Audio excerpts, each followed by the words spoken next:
Welcome to Madasaling Pinoy, your prayer partner. Ngayon po ay Sabado ng 12 linggo sa karaniwang panahon. Ang mabuting balita ng Panginoon ayon kay San Mateo.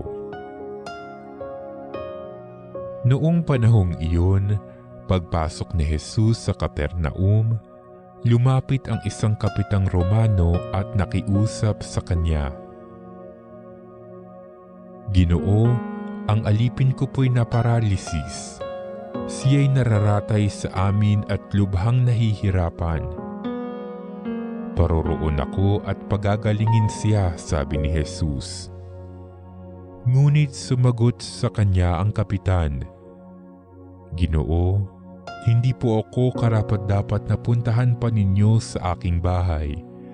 Sabihin po lamang ninyo at gagaling na ang aking alipin.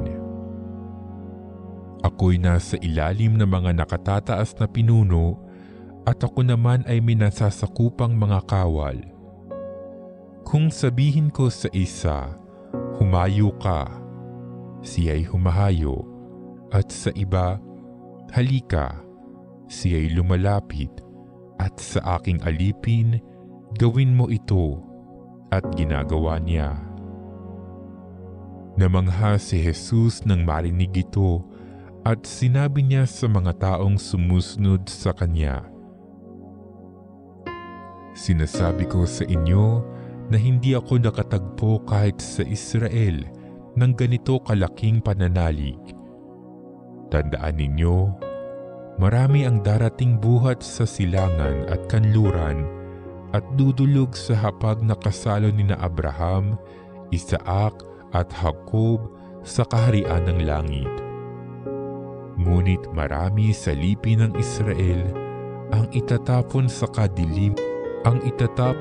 kadiliman sa labas.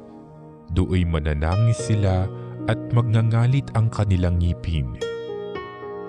At sinabi ni Jesus sa kapitan, "Umuwi na kayo. Mangyayari ang hinihiling ninyo ayon sa inyong pananalig." Noon di gumaling ang alipin ng kapitan.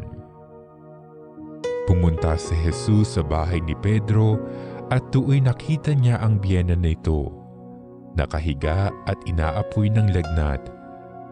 Hinawakan ni Jesus ang kamay ng babae at nawala ang lagnat nito.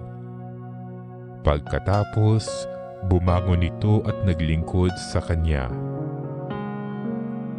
Nang gabing iyon, dinala kay Jesus ang maraming inaalihan ng mga demonyo. Sa isang salita lamang ay pinalayas niya ang masasamang espiritu at pinagaling ang lahat ng may karamdaman. Ginawa niya ito upang matupad ang sinabi ni Propeta Isaías. "Kinuha niya ang ating mga kahinaan at binata ang ating mga karamdaman." Ang mabuting balita ng Panginoon.